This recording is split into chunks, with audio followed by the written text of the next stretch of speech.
بسم اللہ الرحمن الرحیم وبہ نستعین انہ خیر ناصر ومعین وصلی اللہ علی محمد وآلہ الطاہرین عن النبی صلی اللہ علیہ وآلہ وسلم اقرب الناس من درجۃ النبوہ اہل الجہاد و اہل العلم۔ پیغمبر گرامی قدر صلی اللہ علیہ وآلہ وسلم سے منقول ہے کہ آپ فرماتے ہیں کہ لوگوں میں درجہ نبوت کے سب سے زیادہ قریب وہ لوگ ہیں جو اہل جہاد ہیں اور جو لوگ اہل علم ہیں۔ یہ دونوں گروہ اقرب الناس من درجۃ النبوہ، درجہ نبوت کے سب سے زیادہ قریب ہیں۔ الحمدللہ ہماری گفتگو مغنی الادیب میں تھی اور ادات او کے بیان میں گفتگو تھی۔ عرض ہوا کہ متاخرین نے او کے 12 معانی ذکر فرمائے ہیں کہ ان میں سے 6 معانی آپ کی خدمت میں عرض ہوئے کہ او شک کے معنی میں بھی آتا ہے، او ابہام کے معنی میں بھی آتا ہے، او تخییر کے معنی میں بھی آتا ہے، او اباحے کے معنی میں بھی آتا ہے، او جمع مطلق یعنی واو کی طرح اس معنی میں بھی آتا ہے، او اضراب کے معنی میں بھی آتا ہے کہ یہ 6 معانی آپ کی خدمت میں عرض ہوئے۔ او کا 7واں معنی تقسیم ہے، یعنی پہلے ایک مقسم کو ذکر کیا جاتا ہے، کلی چیز کو ذکر کیا جاتا ہے اور بعد میں اس کے اقسام کو ذکر کرتے ہیں۔ مثلا جیسے حضرت امیر علیہ السلام کا یہ جملہ وَإِنَّهُ لَا بُدَّ لِلنَّاسِ مِنْ أَمِيرٍ بَرٍّ أَوْ فَاجِرٍ کہ لوگوں کے لیے حاکم ضروری ہے۔ خوارج نے جب کہا لا حکم الا للہ تو امام علیہ السلام نے فرمایا کہ یہ لوگ جاہل ہیں، آیت کا صحیح معنی نہیں کرتے۔ کلمۃ حق یراد بها الباطل، کلمات برحق ہے واقعا لا حکم الا للہ، لیکن اس کا معنی یہ نہیں ہے کہ اب حاکم نہیں چاہیے، بلکہ انہ لا بد للناس من امیر، لوگوں کے لیے ایک حاکم اور امیر کا ہونا ضروری ہے۔ برن و فاجرن، اب فرق نہیں پڑتا کہ وہ نیک ہے یا برا ہے، یعنی یہ مولا نہیں کہنا چاہتے کہ برا حاکم بھی چلے گا، نہ، اس فرمان میں فوکس اور تمرکز فقط اس نقطے پر ہے کہ بالاخر ایک حاکم کا ہونا ضروری ہے۔ یہ پھر دوسرے مرحلے کی بات ہے کہ وہ کیسے ہوں، کہ یہاں پر جو امیرن ہے اس کو تقسیم کیا جا رہا ہے۔ انہ لا بد للناس من امیرن، اس امیر کو پھر تقسیم کرتے ہیں برن و فاجرن۔ اچھا، ابن مالک نے عرض کیا کہ اپنے منظومہ صغرا، کہ یہ وہی الفیہ ابن مالک جو سیوطی جس کی شرح آپ پڑھتے ہیں، یہ ابن مالک کی منظومہ صغیرہ کہلاتی ہے۔ ایک اور ان کی منظومہ کبیرہ ہے، کبریٰ ہے، کہ الکافیہ والشافیہ، اسی کی شرح ہے۔ وہاں پر انہوں نے ذکر کیا ہے کہ نہ آغا تقسیم کے لیے نہیں ہے، تفریق کے لیے ہے۔ اچھا، یہ جو تفریق کے لیے ہے تو اس صورت میں شک کو ابہام و تخییر کی بات نہیں ہوتی، فقط جدا جدا کیا جا رہا ہے، یعنی قطع اتصال، فقط ایک شے کے درمیان جو اتصال پایا جاتا ہے اس کو قطع کرنا، اس نقطے کو ذکر کرتے ہیں، باقی شک ابہام اور تخییر وغیرہ کا معنی ہی نہیں ہے۔ مثلا یہ آیہ کریمہ ان یکن غنیا او فقیرا کہ مشہود علیہ کہ جس پر آپ شہادت دے رہے ہیں کوئی بھی ہو فرق نہیں پڑتا، ان یکن غنیا او فقیرا یعنی مشہود علیہ اگر غنی ہو یا فقیر ہو، دیکھیے فرق ہی نمی کو نہیں کہ اس مشہود علیہ کو فقط تفریق کیا جا رہا ہے، اس کے حصے کیے جا رہے ہیں، درست ہے، اس میں شک ابہام تخیر وغیرہ کی بات نہیں ہے۔ یا مثلا یہ آیہ کریمہ کہ یہودیوں اور عیسائیوں کی بات نقل کی جاتی ہے کہ خوب یہودی کہتے ہیں کہ فقط یہودی بنو گے تو ہدایت یافتہ ہو، نصرانی عیسائی کہتے ہیں کہ اگر فقط عیسائی بنو گے تو ہدایت یافتہ ہو۔ یہ آیہ کریمہ دیکھیں وَقَالُوا كُونُوا هُودًا او نصارا تہتدوا۔ خوب آیت کا جو اگر ابتدائی معنی آپ کریں وہ مقصود نہیں ہے، یعنی یہ نصرانی اور یہودی یہ تھوڑی کہہ رہے ہیں کہ یا یہودی بنو یا نصرانی بنو تو ہدایت پاؤ گے، نہ، یہودی کہتے ہیں فقط یہودی بنو گے تو ہدایت یافتہ ہوگے، نصرانی کہتے ہیں کہ فقط نصارہ بنو گے تو ہدایت یافتہ ہو، درست ہے۔ تو اب یہاں پر بھی ایسے ہے، یعنی قالو ان لوگوں نے کہا، اب اس کو تفریق کیا جا رہا ہے، جدا کیا جا رہا ہے، کونو ہودن کہ یہودی ایسے کہتے ہیں تہتدو تو ہدایت پاؤ گے، یا او نصارا یعنی کونو نصارا تو اس صورت میں تہتدو، یہاں پر فقط تفریق کا معنی ہے، درست ہے۔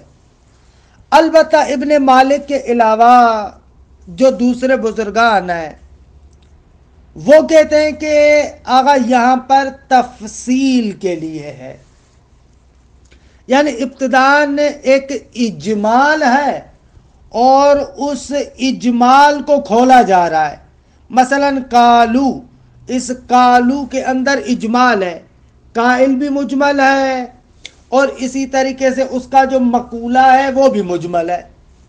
اب کونو ہودن او نصارا تہتدو تفصیل ہے اس کی، البتہ تفصیل اس طریقے سے کہ ان کے مقول کو بیان کر کے قائلین اور فاعلین کو، جو ان کے فاعل ہیں اور قائل ہیں، ان کو حذف کر دیا گیا ہے۔ قالو ان لوگوں نے کہا، اب ان میں یہودی بھی ہے نصارہ بھی ہے، کیا کہا کونو ہودن، یہ یہودیوں کا مقولہ ہے، او نصارہ یعنی کونو نصارہ، یہ نصارہ کا مقولہ ہے، تو یہاں پر در حقیقت تفصیل ہے جو وہاں پر مجمل ہے۔ خوب ایک سوال جو میں نے کل عرض کیا تھا کہ آخر تقسیم، تفصیل اور تفریق ان میں کیا تفاوت ہے؟ خوب بعض افراد تو آئے ہیں وہ کہتے ہیں کہ آغا تقسیم یہ ہے کہ حقیقت واحدہ کے نیچے کچھ چیزیں مندرج ہوں پھر ان کو کھولا جائے، مثلا جیسے ہم نے کہا لا بد للناس من امیر بر او فاجر، کہ یہاں پر امیر ایک حقیقت واحدہ ہے کہ جس کے نیچے یہ مندرج ہے، بر اور فاجر اسی امیر کے نیچے مندرج ہے، یہ ہو جائے گی تقسیم۔ اور جبکہ تفریق مطلق ہے، یعنی مطلق قطع اتصال، وہاں پر ضروری نہیں ہے کہ ایک آپ کے پاس حقیقت واحدہ ہو جس کے نیچے یہ مندرج ہو، نہ نہ نہ، جدا، بس جیسے مثلا یہ وَإِنْ يَكُنْ غَنِيًّا أَوْ فَقِيرًا، خوب اب ضروری نہیں ہے کہ ایک حقیقت واحدہ ہو جس کے نیچے یہ مندرج ہو۔ یا مثلا یہ آیہ کریمہ قَالُوا كُونُوا هُودًا أَوْ نَصَارَىٰ تَهْتَدُوا، یہاں پر بھی ایسے نہیں ہے کہ ایک حقیقت واحدہ ہو اور جس کے نیچے مندرج ہو۔ بعض نے اس طریقے سے فرق بیان کرنے کی ضرورت کی ہے، لیکن جیسا کہ دسوقی اور دوسرے تیسرے بیان کرتے ہیں کہ بابا تقسیم اور تفریق میں کوئی فرق نہیں ہے۔ البتہ باقی جو تفصیل ہے، درست ہے، باقی جو تفصیل ہے، خوب فرماتے ہیں تفصیل کا معنی یہ ہوتا ہے کہ پہلے آپ ایک مجمل چیز بیان کرتے ہیں اور اس کے بعد اس مجمل چیز کو تشریح دیتے ہیں، اس کو کھولتے ہیں، درست ہے، وہ مجمل چاہے امر کلی ہو پھر اس کی جزیات کو ذکر کیا جائے، مثلا الکلمۃ اما اسم او فعل او حرف، کہ یہاں پر ایک کلی آپ کلمے کو ذکر کرتے ہیں پھر اس کی تفصیل دے رہے ہیں، درست ہے۔ باقی جو خود ایک تقسیم ہے، خود اس تقسیم کے اندر اسی ایک شے کی تفریعات کی طرف ناظر ہوتا ہے۔ تفصیل میں ایک مجمل چیز ہے اور اس کی تشریح کر رہے ہیں، اور تقسیم میں ہم ایک شے کی تفریعات کی طرف ناظر ہوتے ہیں، درست ہے، یہ ذکر کیا گیا ہے۔ لیکن الحق والانصاف تفصیل اور تقسیم تقریباً ایک دوسرے کے لازم ملزوم ہے، تقریباً ملتے جلتے معانی ہے۔ السابع التقسیم، عبارت کو دیکھیں، نہ وہ قول امیر المؤمنین علیہ السلام وَإِنَّهُ لَا بُدَّ لِلنَّاسِ مِنْ أَمِيرٍ بَرٍّ وَفَاجِرٍ، یہ ترجمہ کیا۔ ذکرہ ابن مالک فی منظومتہ الصغریٰ، ابن مالک نے اپنی منظومہ صغریٰ میں اس کو ذکر کیا۔ منظومہ صغریٰ یعنی یہی الفیہ ابن مالک۔ وفی شرح الکبریٰ، الکافیہ شافیہ، اس کے اندر۔ ثم عدل عنہ فی التسہیل و شرح، لیکن بعد میں آگئے ابن مالک اپنی کتاب تسہیل اور شرح تسہیل میں اس سے عدول کرتے ہیں۔ فقال تأتی للتفریق المجرد من الشک والابہام والتخییر، کہ یہ او فقط خالی تفریق کے لیے آتا ہے کہ اس میں شک، ابہام اور تخییر کا معنی پوشیدہ نہیں ہوتا۔ لیکن وَأَمَّا هَذِهِ الثَّلَاثَةُ، لیکن جہاں پر شک کے لیے، ابہام کے لیے، تخییر کے لیے ہے، تو ان تینوں میں سے ہر ایک میں فَإِنَّ كُلٍّ مِّنْهُمَا تَفْرِيقًا مَصْحُوبًا بِغَيْرِهِ، کہ جہاں پر شک ہو وہاں پر شک تو ہے لیکن اس کے ساتھ تفریق بھی ہوتی ہے، ابہام تو ہے لیکن اس کے ساتھ تفریق بھی ہوتی ہے۔ یعنی جہاں پر بھی شک و ابہام و تخییر ہو تو وہاں پر تفریق تو ہوتی ہے، لیکن تفریق شک کے ساتھ، تفریق ابہام کے ساتھ، تفریق تخییر کے ساتھ، کہ ان کا معنی بیان ہوا۔ لیکن کبھی کبھار خالی فقط تفریق کے ساتھ، فقط خالی تفریق کے لیے بیان ہوتا ہے، جدا جدا کرنا، اما شک، تردید، ابہام وغیرہ کچھ بھی نہیں ہوتا۔ وَمَثَّلَ، اور اس نے مثال دی ہے، بِنَحْوِ إِن يَكُنْ غَنِيًّا أَوْ فَقِيرًا، اگر وہ مشہود علیہ غنی ہو یا فقیر ہو۔ وَقَالُوا كُونُوا هُودًا أَوْ نَصَارَىٰ تَهْتَدُوا، کے معنی بیان کیا۔ وَغَيْرُهُ، یہ عطف ہو رہا ہے ابن مالک پر، وَغَيْرُهُ، اور ابن مالک کا جو غیر ہے، یا ضمیر ہو کی ابن مالک کی طرف جا رہے ہیں، واو استئنافیہ ہے، عطف نہیں ہے۔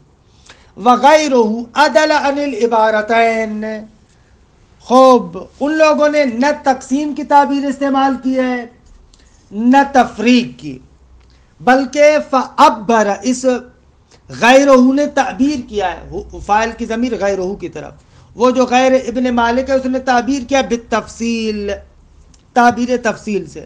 وَمَثَّلَ بِقَوْلِهِ وَقَالُوا كُونُوا هُودًا أَوْ نَصَارَىٰ قَالُوا سَاحِرٌ أَوْ مَجْنُونٌ، یہاں پر تفصیل ہے، کیونکہ اذ المعنی یہ ہے، کوئی شک و تردید والا نہیں ہے، کیونکہ اگر شک و تردید والا آپ معنی کریں قالوا كونوا هُودًا أو نَصَارَىٰ، اصلاً معنی غلط ہو جائے گا، کیونکہ اذ المعنی وقالت اليہود كونوا هُودًا وقالت النصارى كونوا نصارى، مجملاً قالو میں قول مقول دونوں میں اجمال پایا جاتا ہے، مجملاً ذکر ہوا، اس کے بعد پھر مقول کو تفصیل سے ذکر کیا، اور اسی کے ذریعے سے قائل کی تفصیل کا بھی پتہ چل گیا۔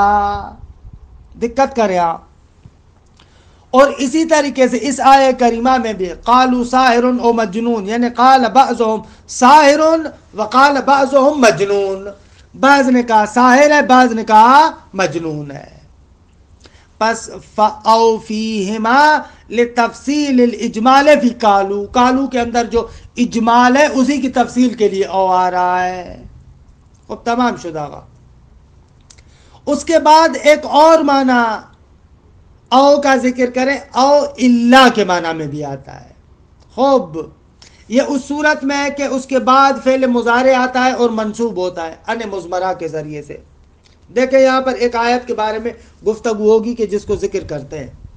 الثامن ان تکون بمعنی الا فی الاستثناء، الا کے معنی میں، وہذہ ینتصب المضارع بعدها باضمار ان، اور یہ معنی ایسا ہے کہ مضارع کو نصب دیتا ہے، یا وہذہ ینتصب المضارع بعدها باضمار ان، یہ جو اللہ والا معنی ہے اس کے بعد مضارع کو منصوب کیا جاتا ہے اضمار ان کے ذریعے سے، ان کو مضمر کریں گے۔ کقول زیاد الاعجم، آغا زیاد اعجم کا جو قول ہے یہاں پر او اللہ کے معنی میں ہے۔ اچھا، وہ کیا قول ہے؟ وہ قول یہ ہے، وَكُنْتُ إِذَا غَمَزْتُ قَنَاةَ قَوْمٍ كَسَرْتُ قُعُوبَهَا أَوْ تَسْتَقِيمًا۔ درست ہے، غمز تو یعنی فشار دینا، زور دینا، قنات یعنی وہی نیزہ، کسر تو یعنی توڑنا، قعوب یعنی اس نیزے کی جو گرہیں ہیں۔ اب دیکھیں ترجمہ، وَكُنْتُ إِذَا غَمَزْتُ قَنَاةَ قَوْمٍ، جب فرماتے کہ میں جب کسی قوم کے قنات یعنی نیزے کو زور دیتا ہوں، فشار دیتا ہوں، کسر تو قعوبا، اس کی جو گرہیں ہیں ان کو توڑ دیتا ہوں، یعنی میں ان کو ختم کر دیتا ہوں۔ او تستقیما یعنی الا ان تستقیما، یعنی میں جس کو پکڑتا ہوں ان کو مار کے رکھ دیتا ہوں، الا ان تستقیما، مگر یہ کہ وہ راہ راست پر آ جائے۔ یہاں پر او اللہ کے معنی میں ہے۔ خوب، یہاں پر ایک لمبی چوڑی بات کرتے ہیں، کہتے ہیں وَحَمَلَ عَلَيْهِ بَعْضُ الْمُحَقِّقِينَ قَوْلَهُ تَعَالَى، اور اسی نقطے پر حمل کیا ہے بعض محققین نے اس آیہ کریمہ کو کہ یہاں پر جو او استعمال ہوا ہے وہ اسی معنی میں ہے۔ مثلا یہ آیہ طلاق کے بارے میں ہے۔ خوب، یہاں پر بحث ہے کہ اگر آپ طلاق دے دیں تو اس بیوی کو جو مہر دینا ہے وہ کس طریقے سے ہے۔ کہتے ہیں لا جناح علیکم، تم لوگوں کے لیے مسئلہ نہیں، تمہاری گردن پر حق نہیں ہے، ان طلقتم النساء، اگر تم اپنی بیویوں کو طلاق دو، ما لم تمسوہن، تمہاری گردن پر کچھ نہیں ہے اگر بیویوں کو طلاق دو، ما لم تمسوہن، کہ جب تک تم لوگوں نے ان کو چھوا نہ ہو، اگر ان سے مقاربت نہیں کی تو تمہاری گردن پر کوئی چیز نہیں ہے۔ او تفرضوا لہن فریضتاً، کہ ان لوگوں کا ماننا ہے کہ او یہاں پر اللہ کے معنی میں، الا تفرضوا لہن فریضتاً، مگر یہ کہ آپ نے ان کے لیے وہ معین کر دیا ہو۔ خوب، دیکھیں معین کر دیا ہو تو پھر دینا پڑے گا۔ خوب، یہاں پر آپ او کو اپنے معنی میں نہیں رکھ سکتے، کیونکہ او کو اگر اپنے معنی میں رکھیں اور تمسوہن پر عطف کریں تو اصلاً معنی غلط ہو جائے گا۔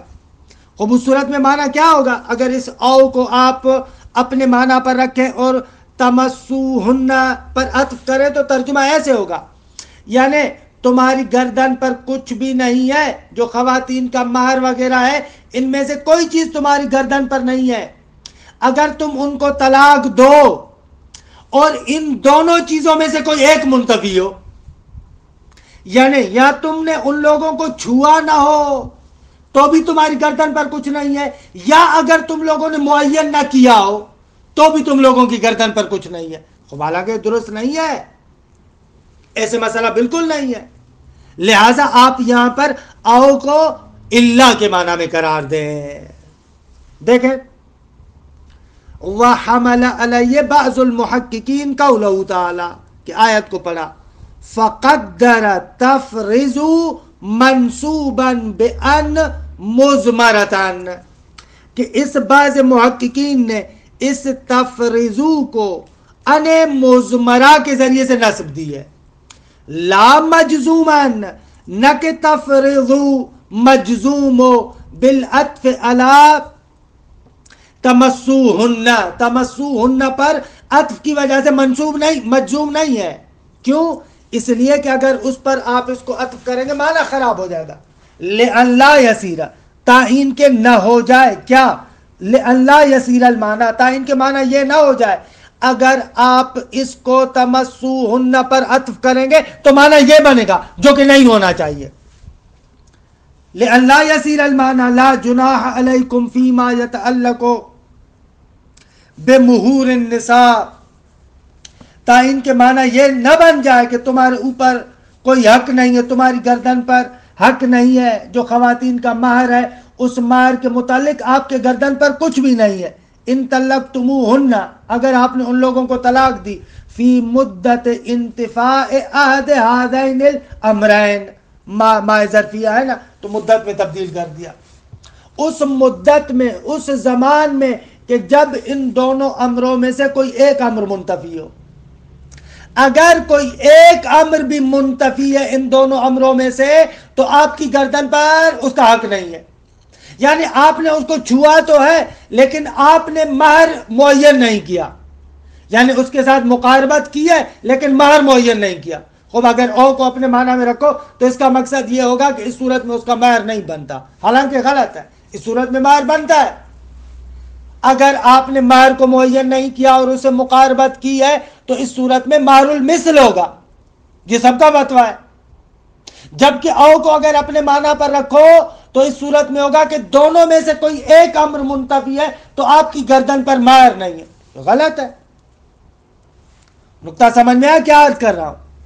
اللہ یسیر المعنی، تعین کے معنی یہ نہ ہو جائے کہ لا جناح علیکم فیما یتعلق بمہور النساء، کہ آپ پر کوئی حرج نہیں ہے کس بات میں؟ فیما یتعلق بمہور النساء، جو خواتین کے مہر کے ساتھ چیز تعلق رکھتی ہے اس میں آپ کی گردن پر کچھ بھی نہیں ہے. کب؟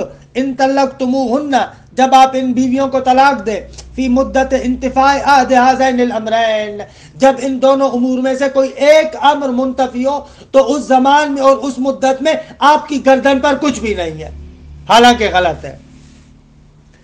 مع انہ اذا انتفى الفرض دون المسیس لازم مہر المثل، حالانکہ شان یہ ہے کہ جب معین نہ ہو، یعنی مع انہ اذا انتفى الفرض، خوب معین نہیں کیا، دون المسیس، مسیس منتفی نہیں ہے، یعنی آپ نے بیوی کو چھوا ہے، اس کے ساتھ مقاربت کی ہے لیکن معین نہیں کیا، تو اس صورت میں لازم مہر المثل، مہر المثل آپ کی گردن پر ہوگا. اس قسم کی بیوی کا کتنا مہر ہوتا ہے وہ آپ کی گردن پر ہوگا. یا وَإِذَا انْتَفَى الْمَسِيسُ دُونَ الْفَرْضِ، یا اگر اس طریقے سے ہو کہ آپ نے اس کو چھوا نہیں ہے، یعنی مسیس چھونا مقاربت منتفی ہے، نہ کہ فرض منتفی نہیں ہے، یعنی آپ نے معین کیا ہے لیکن آپ نے چھوا نہیں ہے، تو اس صورت میں لازماً نصف المسمى، جو آپ نے معین کیا ہے اس کا آدھا ہوگا. خوب، پس یہ جو آپ معنی کریں اصل حرف کو او کو اپنے معنی میں رکھتے ہوئے وہ معنی غلط ہو جائے گا. پس فکیف یسے ہو نفی الجناح، کہ آپ کے لیے حرج نہیں ہے، حرج کی نفی کی جا رہی ہے، حق کی نفی کی جا رہی ہے. عند انتفاء عہد الامرین، دو امروں میں سے کوئی ایک امر منتفی ہو جائے تو آپ کہہ رہے ہیں آپ کی گردن پر کچھ بھی نہیں ہے، حالانکہ غلط ہے یہ. خوب، آغا ابن حاجب آئے اور انہوں نے کہا ہے کہ نہ آغا، اصل میں آپ سے اشتباہ ہوا ہے، او اپنے معنی میں ہے، اصل میں آپ سے غلطی ہوئی ہے. دیکھیں، ایک اصول میں قانون ہے کہ اگر آپ نے الموجز پڑھا ہے تو وہاں پر بھی ذکر ہے، اگر الموجز نہیں پڑھا، المنطق جزء دوم پڑھا ہے تو وہاں پر بھی سور کے بحث میں آیا ہے کہ نکرہ اگر سیاق نفی میں ہو عمومیت کا فائدہ دیتا ہے. مثلا آپ کہتے ہیں ما جاءنی احدن، یہاں پر احدن نکرہ ہے اور نفی کے بعد آیا ہے، نفی کے سیاق میں ہے، ما جاءنی احدن یعنی کوئی نہیں آیا، عمومیت کا فائدہ ہوتا ہے. یہ قانون ہے، نکرہ سیاق نفی میں آئے عمومیت کا فائدہ دیتا ہے. لیکن اگر معرفہ سے آ کے نفی میں آئے تو وہاں پر عمومیت کی بات نہیں ہوتی. اگر اس بات کو سمجھ لیا تو اب آئیں اور ابن حاجب کی بات سنیں. آغا ابن حاجب کہتے ہیں آپ کا اشتباہ پتہ ہے کیا ہے؟ آپ آیت کا معنی ایسے کر رہے ہیں ان طلقتموہن فی مدت انتفاء احد ہذین الامرین، دونوں میں سے کوئی ایک امر منتفی ہو تو آپ کی گردن پر کچھ نہیں ہے. احدہما کو آپ فرض کر رہے ہیں. خوب یہ معرفہ ہے، اس صورت میں آپ کی بات درست ہے، لیکن اصل میں ایسے نہیں ہے، بلکہ آیت یوں ہے فی مدتین کہ لم یکن واحد منہما، آپ کی گردن پر خواتین کے مہر میں سے کوئی بھی چیز نہیں ہے اگر آپ اپنی بیویوں کو طلاق دیں. کس مدت میں؟ اس مدت میں کہ لم یکن واحد منہما، ان دونوں امروں میں سے کوئی بھی نہ ہو. یعنی نہ آپ نے بیوی کو چھوا ہو اور نہ ہی آپ نے مہر کو معین کیا ہے. یہ دونوں چیزیں اگر نہ ہوں اس صورت میں آپ کی گردن پر کچھ بھی نہیں ہے. ابن حاجب کہتے ہیں کہ بھلے آپ کو پتا ہے کہ اس صورت میں اصلاً مہر نہیں ہوگا. اگر آپ نے بیوی کا مہر معین بھی نہیں کیا اور اگر بیوی کو چھوا بھی نہیں ہے تو اس صورت میں اگر آپ طلاق دے دیں تو آپ کی گردن پر کچھ بھی نہیں ہے. ابن حاجب کہتے ہیں ایسے تھا.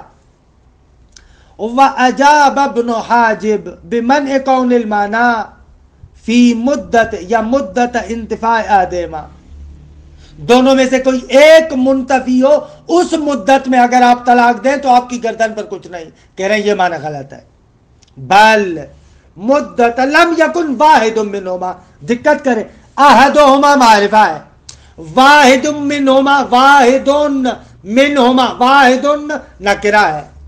دقت کیجئے گا، بلکہ معنی یہ اس مدت میں کہ جب دونوں میں سے کوئی بھی نہ ہو.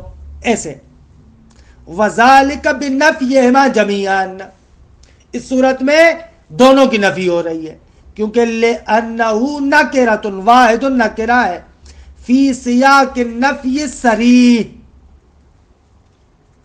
خوب نفی صریح کے سیاق میں خوب دیکھیں عمومیت کا فائدہ دیکھا، دونوں میں سے کوئی بھی نہ ہو.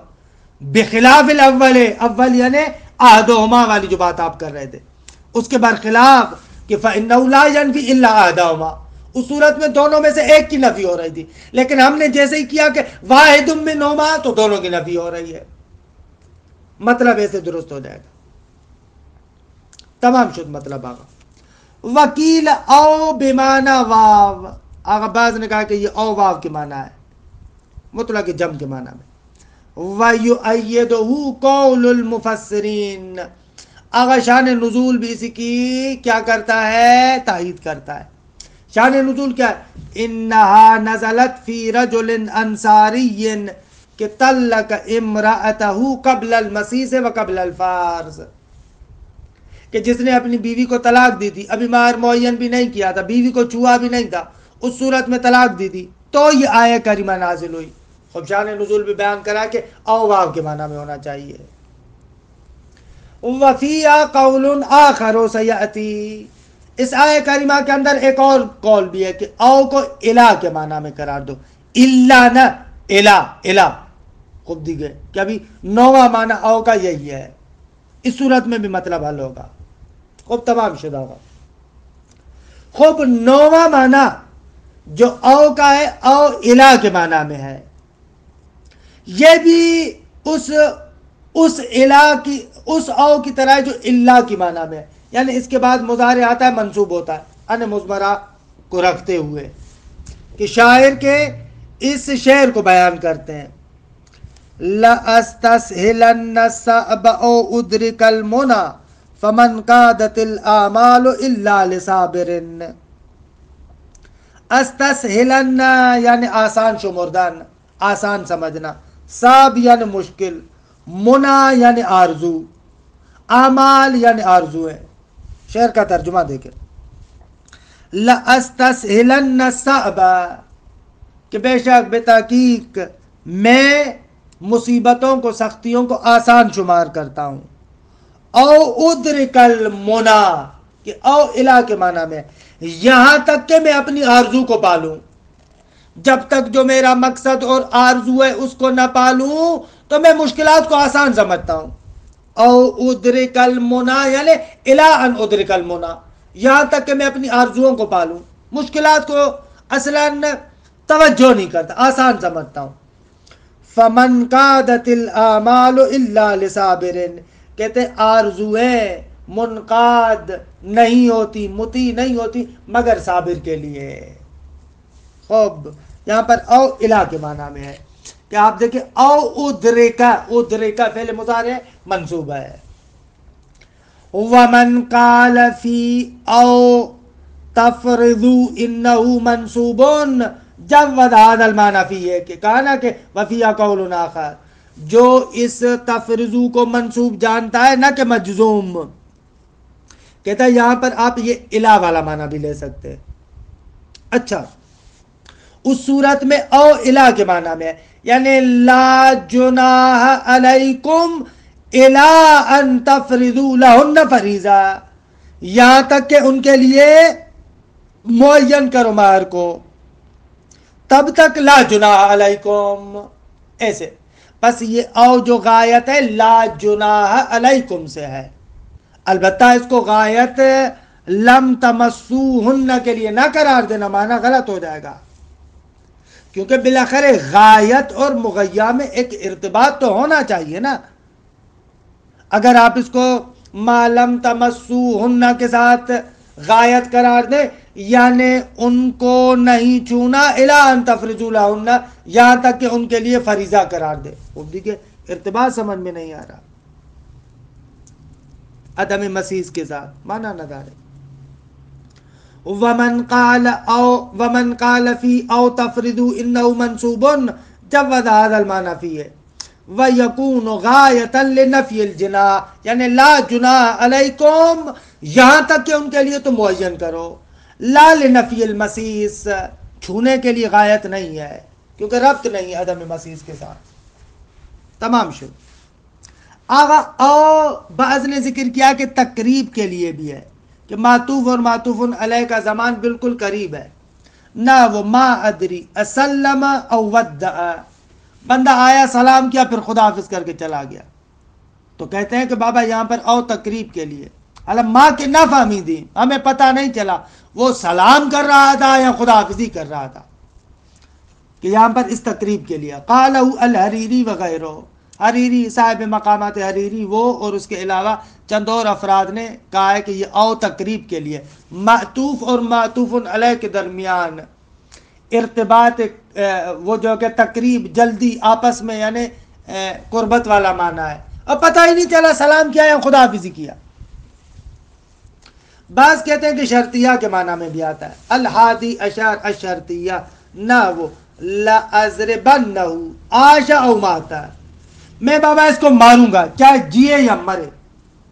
اصل میں ان عاش بعد ضرب و ان ماتا اگر میرے مارنے کے بعد چاہے زندہ رہے و ان ماتا یا اگر مرے یہاں پر ان کے معنی میں اور ان شرطیہ کے معنی میں.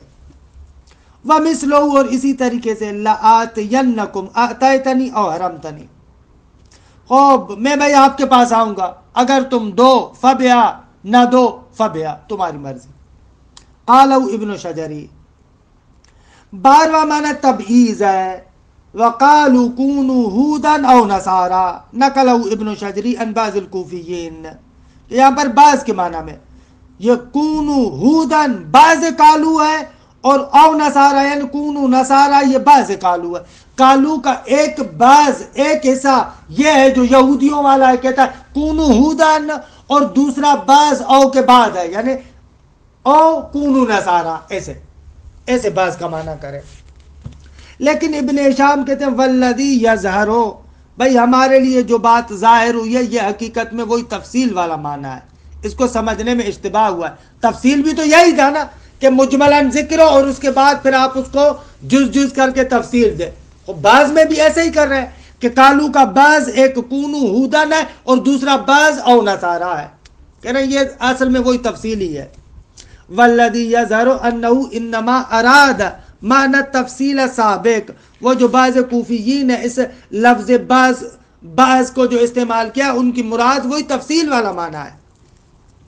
فَإِنَّ كُلَّ وَاحِدٍ مِّمَّا قَبْلَ أَوْ التَّفْصِيلِيَّ وَمَا بَعْدَهَا بَعْضٌ لِمَا تَقَدَّمَ عَلَيْهِمَا مِنَ الْمُجْمَلِ، آغا اور تفصیلیہ کا جو ما قبل ہے اور جو ما بعد ہے وہ آغا بعض ہیں۔ کس کا بعض ہے؟ لما تقدم علیہما من المجمل، جو او کے ما قبل اور او کے ما بعد پر مقدم ہے مجملاً، یہ اسی کی تفصیل ہے۔ یعنی کونو ہودن او نصارا، یہ تفصیل ہے کس کی؟ کالو کی۔ درست ہے؟ ایسے ہے عبارت سمجھ میں آئی؟ فَإِنَّ كُلَّ وَاحِدٍ مِّمَّا قَبْلَ أَوْ التَّفْصِيلِيَّ وَمَا بَعْدَهَا، یہ فَإِنَّ كُلَّ وَاحِدٍ بعضٌ، یہ بعض ہے ہر ایک، لما اس کے لیے جو تقدم علیہما، جو اس ما قبل و ما بعد میں سے ہر ایک پر مقدم ہے، من المجمل، کہ ما تقدم کا بیان ہے۔ تمام شد۔ آغا ابن ہشام کہتے ہیں کہ آغا یہ آپ نے پورے مباحث سنے، 12 معنی انہوں نے ذکر کر دی۔ ہمارے اعتبار سے او کا فقط ایک معنی ہے، حقیقی معنی ایک ہے۔ او آیا ہے تاکہ عہد الشیئین کو بیان کر، ان دونوں میں سے کوئی ایک، یا عہد الاشیاء، دو نہیں ہے بلکہ دو سے زیادہ ہے تو ان میں سے عہد الاشیاء کو بیان کرے۔ او کا اصل حقیقی معنی یہ ہے۔ درست ہے؟ او اسی کے لیے وضع کیا گیا ہے، اور یہی متقدمون بھی عرض کرتے تھے، وہ بھی بیان کرتے تھے، نہ کہ بقایا دوسرے معنی۔ بلے اس کو قبول کرتے ہیں کہ کبھی کبھار او معنی مجازی میں استعمال ہوتا ہے۔ معنی مجازی بھی دو ہے، ایک اضراب اور ایک واو کے معنی میں۔ اس کے علاوہ جو بقایا معانی ہے وہ او کے نہیں ہے، وہ اس کلام سے سمجھ میں آتے ہیں، کلام کے سیاق سے سمجھ میں آتے ہیں، یا کلام کے اندر جو تعبیرات استعمال ہوئی ہیں ان سے سمجھ میں آتے ہیں، نہ کہ او کے اپنے معنی ہو۔ او کا اپنا معنی فقط یہ ہے، عہد الاشیاء۔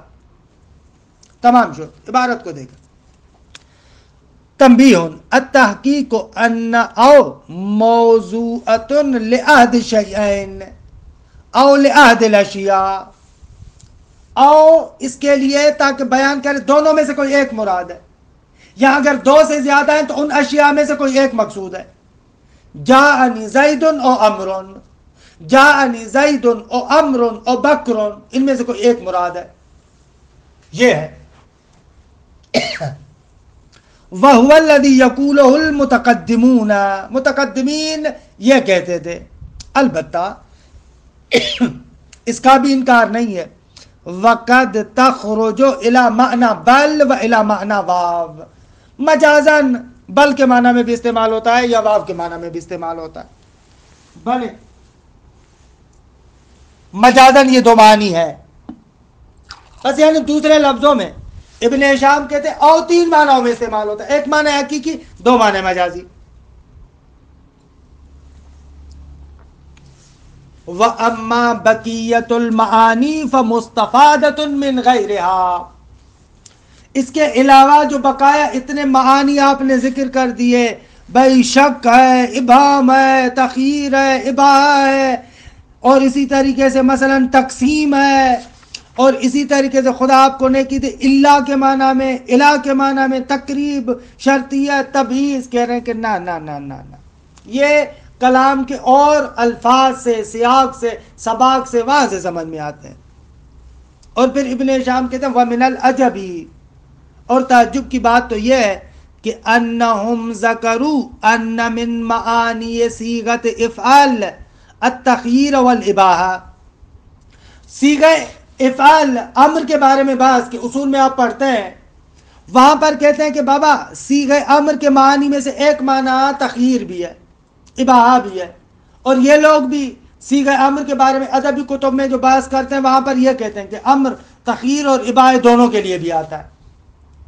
وَمَثَّلُوا بِنَحْوِهِ، اور اس کے لیے مثالیں یہ دیتے، مثلا خُذْ مِن مَالِي دِرْهَمًا أَوْ دِینَارًا، کہ تخییر کے لیے، تخییر کے لیے خُذ آیا ہے، دقت کریں، امر، میرے مال سے یا درہم لو یا دینار لو، تمہاری مرضی جو بھی اٹھاؤ، کہہ رہے ہیں یہاں پر امر تخییر کے لیے، یا مثلا وجالس الحسن اب ابن سیرین، حسن کے ساتھ بیٹھو یا ابن سیرین کے ساتھ بیٹھو، اباہے کے لیے امر آیا ہے. خوب وہاں پر کہہ رہے ہیں کہ امر تخییر اور اباہے کے لیے، اور یہ مثالیں دی ہیں. دوسری طرف سے او کے باعث میں پڑھتے ہیں تخییر اور اباہے کی بات کرتے ہیں اور اس کے لیے مثالیں بھی یہی دیتے ہیں. کہتے ہیں او اباہے اور تخییر کے لیے آتا ہے، مثالیں یہی دیتے ہیں. ارے بابا تم لوگوں نے صیغہ امر کے باعث میں بیان کیا، تخییر اور اباہے کے لیے آتا ہے اور ان مثالوں کو ذکر کیا. او کے بارے میں بھی کہتے ہو تخییر اور اباہے کے لیے، مثال عیناً یہی ذکر کرتے ہو. خوب یہ عجیب ہے. ثم ذکروا ان او تفیدہما، اور اس کے بعد کہتے ہیں کہ بھائی او ان کا افادہ کرتا ہے. بھائی ادھر امر کے بارے میں کہہ چکے ہو، کیسی باتیں کر رہے ہو. وَمَثَّلُوا بِالْمِثَالَيْنِ الْمَذْكُورَيْنِ لِذَلِكَ، اور اسی کے لیے بھی انہی دونوں مذکورہ مثالوں کو ذکر کرتے ہیں. وَمِنَ الْبَيِّنِ فَسَادُ الْمَعْنَى الْعَاشِرِ، اور یہ بھی روشن ہے کہ 10واں معنی جو آپ نے تقریب ذکر کیا، اب یہ بھی غلط ہے. یہاں پر بھی اصل میں شک کے معنی میں ہے. اس قرینہ حالیہ اور مقالیہ سے آپ کو تقریب سمجھ میں آ رہی ہے کہ اس نے سلام کیا اور فوراً چلا گیا، وہاں سے آپ کو سمجھ میں آ رہا ہے. وَمِنَ الْبَيِّنِ فَسَادُ الْمَعْنَى الْعَاشِرِ وَأَوْفِيَ إِنَّمَا هِيَ لِلشَّكِّ عَلَى زَعْمِهِمْ. خوب کہ یہاں پر او ان کے گمان بلکہ ان کے یقین کے اعتبار سے شک کے معنی میں ہے، کیونکہ زعم دونوں کے معنی میں آتا ہے. وَإِنَّمَا اسْتُفِيدَ مَعْنَى التَّقْرِيبِ مِنْ إِثْبَاتِ اشْتِبَاهِ السَّلَامِ بِالتَّوْدِيعِ. تقریب کو کہاں سے سمجھ رہے ہیں کہ انہوں نے بھائی سلام کو ودا کے ساتھ اشتباہ جمع کر دیا. یہاں سے آپ آ کر تقریب کی بات کر رہے ہیں. اذ حصول ذالک مع تباعد ما بین الوقتین، کیونکہ یہ سلام اور ودا معمولاً بابا تھوڑے فاصلے سے ہوتا ہے، ایک ہی وقت تو نہیں ہوتا. اذ حصول ذالک ممتنع او مستبعد، کیونکہ ان دونوں کا ساتھ میں ہونا خوب یا ممتنع ہے یا مستبعد ہے، بعید ہے. وَيَنبَغِي لِمَنْ قَالَ إِنَّهَا تَأْتِي لِلشَّرْطِيَّةِ، اب جو بندہ کہتا ہے کہ شرطیت کے لیے، اس کو بھی کہو کہ نا آغا وہ بھی شرطیت جملے میں سمجھ میں آ رہی ہے، نہ کہ اس کی وجہ سے. وَيَنبَغِي لِمَنْ قَالَ إِنَّهَا تَأْتِي لِلشَّرْطِيَّةِ، يَنبَغِي ماذا يَنبَغِي أَن يَقُولَ وَلِلْعَطْفِ، عطف کے لیے، کیونکہ لِأَنَّهُ قُدِّرَ مَكَانَهَا وَإِن، درست ہے کیونکہ اس کی جگہ پر وَإِن کو مقدر مانا گیا ہے. وَالْحَقُّ أَنَّ الْفِعْلَ الَّذِي قَبْلَهُ دَالٌ عَلَى مَعْنَى حرف الشرط كما قدره هذا القائل وَأَنَّ أَوْ عَلَى بَابِهَا وَلَكِنَّهَا لَمَّا عُطِفَتْ عَلَى مَا فِيهِ مَعْنَى الشَّرط دخل المعطوف فی معنی الشرط. کہہ رہے ہیں کہ در حقیقت یہ جو جملہ ہے لَأَضْرِبَنَّهُ عَاشَ او ماتا، یعنی اصل میں تھا وَإِنْ عَاشَ، ایسے تھا. تو اب جو ماتا کو اس پر عطف کر رہے ہیں تو وہاں پر بھی شرطیت کو آپ ملحوظ رکھ رہے ہیں، ایسے ہے. اب اس کو کہا جائے کہ وَيَنبَغِي لِمَنْ قَالَ إِنَّهَا تَأْتِي لِلشَّرْطِ، اس کو کیا کہا جائے کہ ان یقول، اس کو کہا جائے کہ یہ عطف کے لیے، کیونکہ لِأَنَّهُ قُدِّرَ مَكَانَهَا وَإِن، اس کی جگہ پر وَإِن کو مقدر مانا گیا ہے. وَالْحَقُّ أَنَّ الْفِعْلَ الَّذِي قَبْلَهُ دَالٌ عَلَى مَعْنَى حرف الشرط. خوب حق یہ ہے کہ بابا اس سے پہلے والا جو فعل ہے وہ معنی ہے حرف شرط کو متضمن ہے. کما قدرہ ھذا القائل، جیسے اس قائل نے یہاں پر فرض بھی کیا ہے. وَأَنَّ أَوْ عَلَى بَابِهَا، او اپنے معنی پر ہی ہے. وَلَكِنَّهَا لَمَّا عُطِفَتْ عَلَى مَا فِيهِ مَعْنَى الشَّرْط، لیکن دوسری طرف سے جو ہم دیکھتے ہیں کہ عطف ہو رہا ہے اس کا اس پر کہ جس کے اندر معنی شرط پایا جاتا ہے، تو دخل المعطوف فی معنی شرط، تو معطوف بھی معنی شرط میں داخل ہو جائے گا، وگرنہ او اپنے معنی میں ہے. خوب اس طریقے سے آغائے ابن ہشام اس مطلب کو تمام کرتے ہیں. خوب بقایا چند حروف ہیں جو ان میں اتنے زیادہ مباحث نہیں ہیں، ان کو جلدی میں ذکر کریں گے. وصلی اللہ علی محمد و آل بیتہ الطیبین الطاہرین.